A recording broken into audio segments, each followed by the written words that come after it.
To our meditation time today.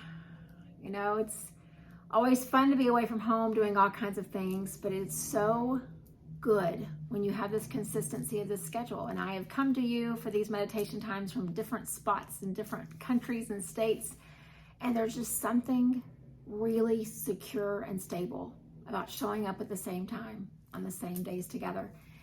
And so let's just come to a seated position or lying down wherever you are in your spot, and let's just get comfortable. And then I would invite you to either close your eyes or just look down and begin to settle in to a pace of breath that feels good. Whatever your day has held, whatever your night has been filled with, just give yourself a chance to ease into these minutes that we have together. If you need a pace of breath that is a little more invigorating, then you give yourself that. If you need to calm all the busyness that you were doing just before you arrived, then give yourself that. And as you're able to refine the pace of your breath, it's one more sign that you are truly responding and listening to yourself. And that is a beautiful way to arrive to this space. So as you're beginning to just breathe in and out, slow and deep and long, I would invite you just to try and clear out the list that you still have to do once this time has finished. And for just a few minutes, come to this present moment.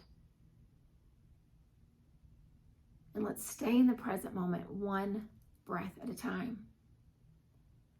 But let's also tell ourselves that if the mind does wander, it's nothing to get frustrated about or think that we've done it wrong. We just come right back.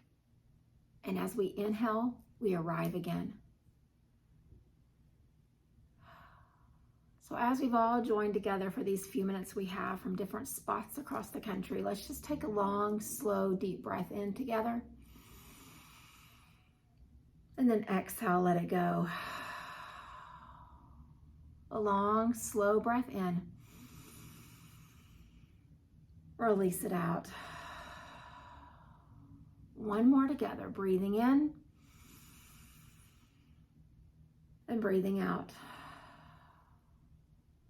And the way that our time goes together is I want to guide us together as a group as well as individually, just through some thoughts that are coming from my heart and from my spirit. And then we'll each just spend time quietly sitting with those thoughts. And again, if the mind starts to go somewhere else, just come back to the inhale. One breath at a time. And so the other day when we were together, I started talking a lot about this idea of what is our purpose. And I realized it is more than just a one-time show up kind of topic. Purpose is something that every human being on this planet is seeking every single day. We want to do things that have meaning, things that matter.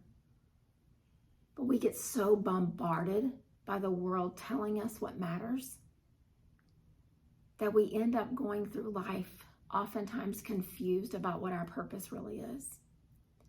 And so I want to take us back together for these few minutes to some very basic things that tie us all together. These were given to us by a guy named Maslow many, many years ago, and he talks about the needs that all human beings have. At the very base of these needs is the fact that we need to feel safe and secure. And so to do that, we go and get jobs. We go and have careers. We do things so that we feel safe and secure each day, that our bills are paid, that our lights come on when we flip the switch. And whatever our needs are, that they'll be met. But we don't stop there. We move up from that basic need to this need to belong, to be loved, to be connected to people. I think that's why our yoga community becomes so strong all around the world, because it's the connection. And at the core of all humans, we all have that need. But then there's a need right above that. And he talks a little bit about this need of feeling like we have achieved something. And it's more than just paying our bills and showing up to work or clicking a time clock and doing what someone's asked us to do. It is this idea that what we're doing has meaning and purpose, and that we are somehow contributing to the greater good. And usually that level of the needs is where we all get a little stuck, because we think it has to be something big and something grand to contribute. But I asked this question the other day. I'm going to ask it again. What are the things that you care about? What are the things that you are passionate about? What are the things that bring you joy? So let's just pause and each just reflect on that. What are the things that we care about, that we want to spend our time on and give effort to?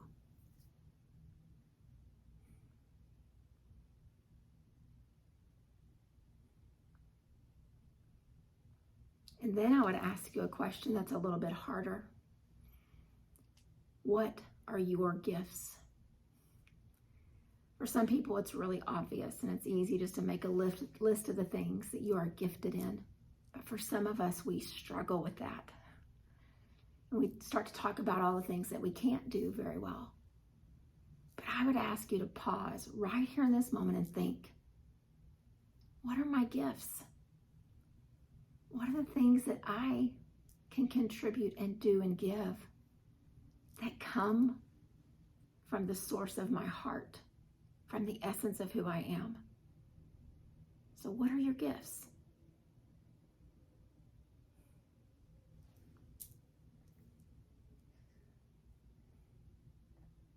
And then if you put those two things together, the things that you are passionate about, that you care about a great deal, with your gift or your gifts, then all of a sudden you start to catch a glimpse of how you can contribute to the world. It's not about the job that you do or the thing that you show up to every day, although you can live out your purpose at work. But it goes deeper than that. The question is often asked, if money were not an issue and you didn't have bills to pay, what would you spend your time doing? There's always this something we always think, oh, if I could just do that, then I would feel like my life has had meaning. Well, the question is, why can't you?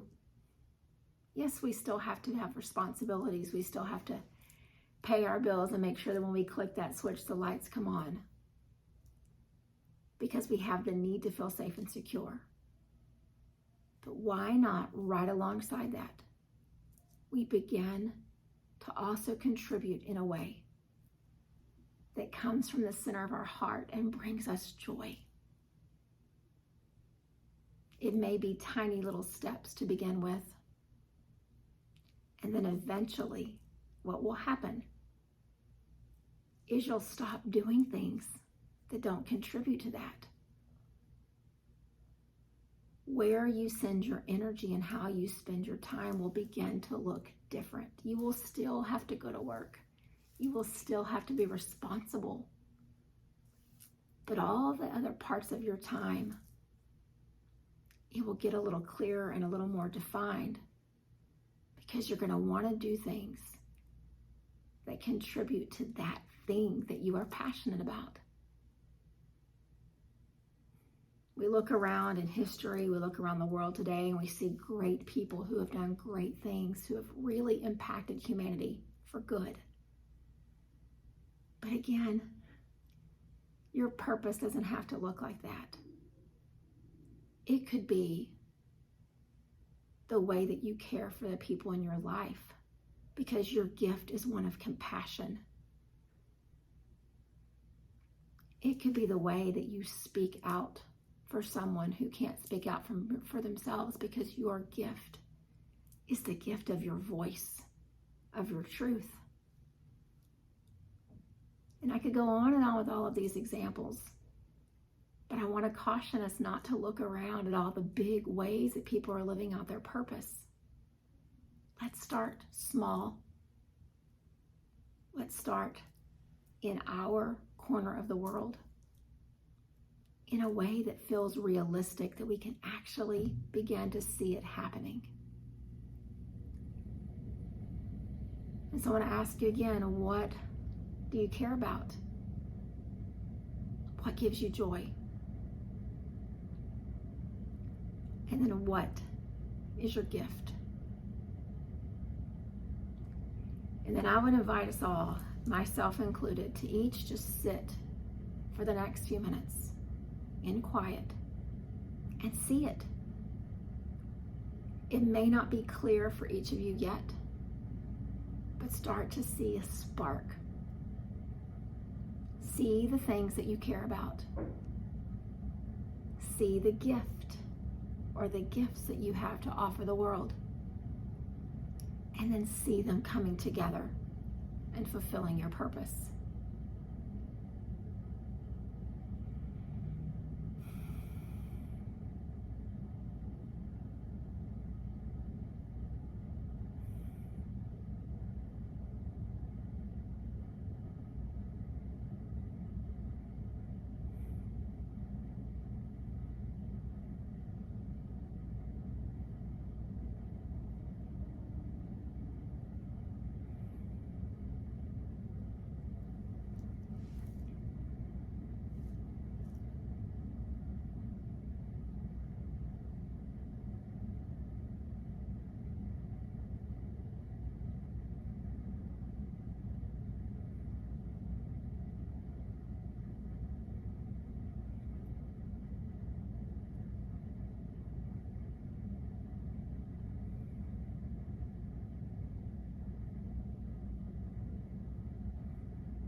And as we each just continue just to sit in our space and begin to see that image, I want to just give you a personal connection to what this has looked like for me, so that you'll realize the time and the effort and the care that this takes to make it come to fruition.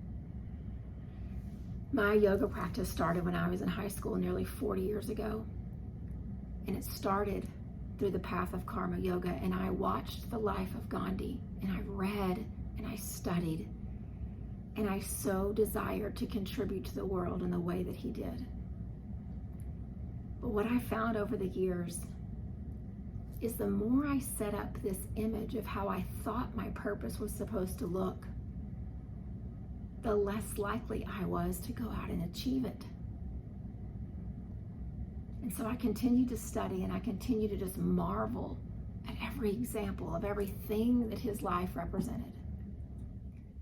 Until finally, somewhere in my 40s, did I realize that my gift has to look like Kelly, not like Gandhi. And it makes me sad to think that it took decades for me to realize that.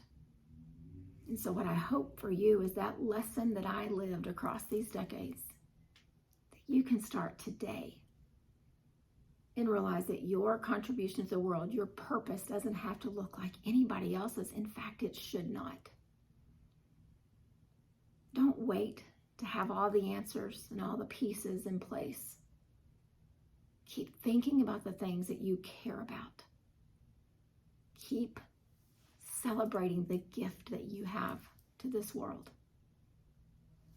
And as those two come together more often, the path to your purpose will begin to get clearer and clearer and clearer. The world needs Gandhis, but it also needs Kellys, and it needs each of you as well. Each of us contributing in the way that only we can contribute. And I cannot think of a better way to use this life that we've each been given than that. Namaste.